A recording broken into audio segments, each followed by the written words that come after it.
Hello students, this is Vinay sir, your mathematics teacher. Once again I welcome you all to the online class organized by Alchemy School. Today we are going to take some questions from the exercise. First we will take some questions from exercise 6.3 and then after we will continue to 6.4. The first question that I have taken here, that is question number 7. So let's see what is given and what we have to find in question number 7. Question number 7 is, the student of class 8 of a school donated 2,401 rupees in all for Prime Minister's Relief Fund. Each student donated as many rupees as the number of students in the class. Find the number of students in the class. So here we have to find the total number are in the class. Okay. One thing is given here, that is the amount donated by all the students, and that is 2,401. Okay. One thing all given here that is important to understand, the number of students and the amount contributed by each student are same. So we can write here, let the number of students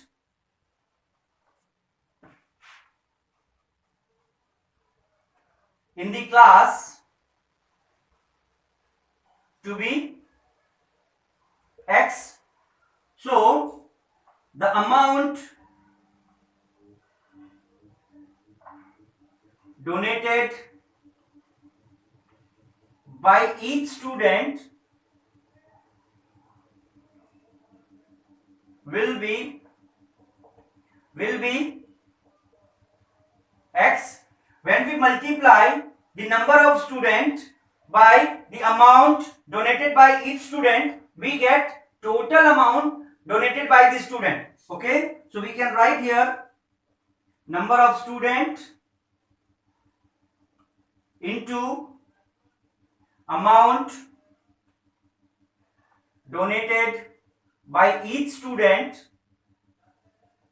is equal to total amount, that is 2,401.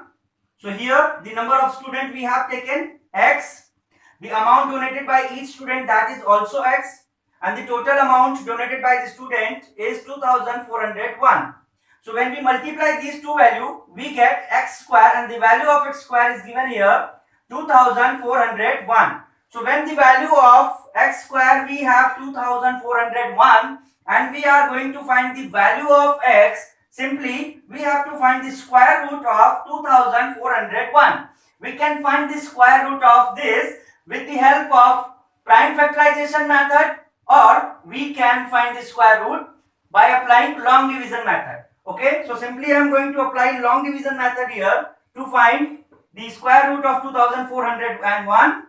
Okay, we have the first pair of 24, second pair we have 0, 1. First we have to divide this 24. So 4 4s are 16. When we subtract this 16 from 24, we get 8.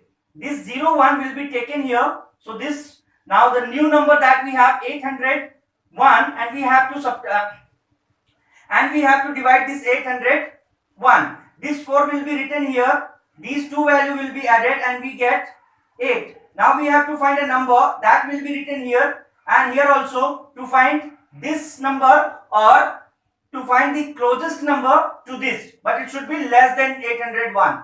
Okay, so when we multiply 89 by 9, we get 9 9s are 81, 8 will be carry, 9 8s are 72 and 8 80. So easily we can see, when we are multiplying 89 by 9, we are getting 801. Okay, and simply we got 0 here. Okay, students, so we can write here, when we have the value of X square 2,401, the value of X will be under root 2,401. So already we have the value of 2,401 and that is 49. So we can write X is equal to 49. Okay. Now we can write our answer here. The number of students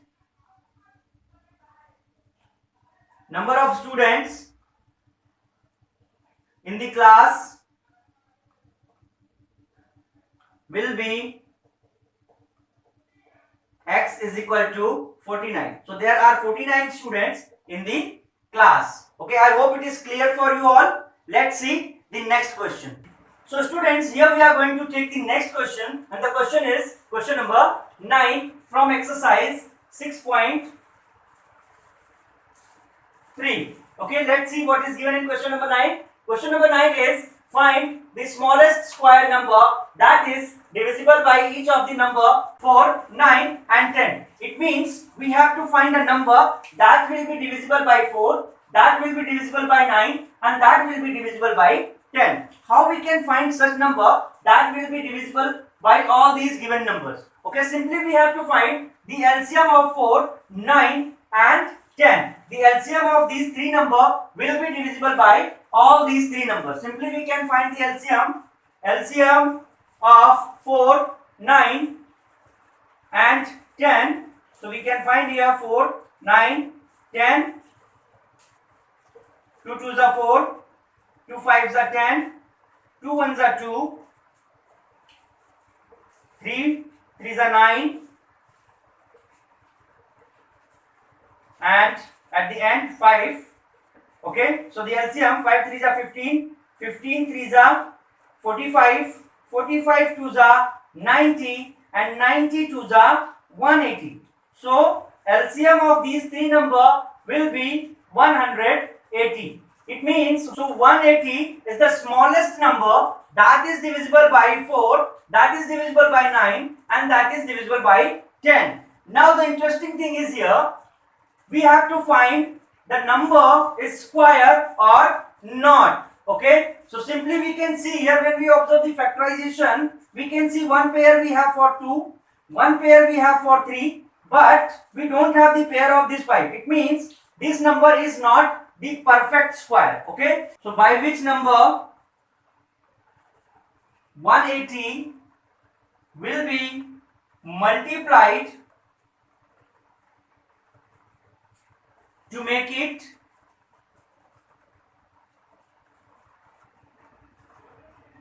perfect square.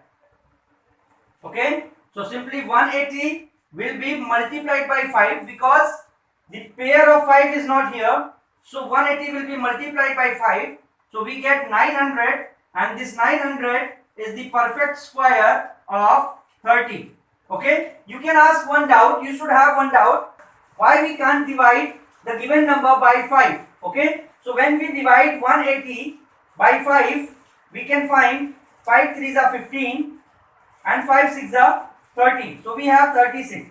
This 36 is divisible by 4, this 36 is divisible by 9, but this 36 is not divisible by 10. Okay, so 36 is not the least number that is divisible by all these three numbers, but 900 we can divide it by 4, we can divide it by 9 and we can divide it by 10 also. So 900 is the square number that is divisible by 4, 9 and 10. I hope it is clear for you all. Practice for this question, and when we meet again, then we'll take some more questions from next exercise 6.4.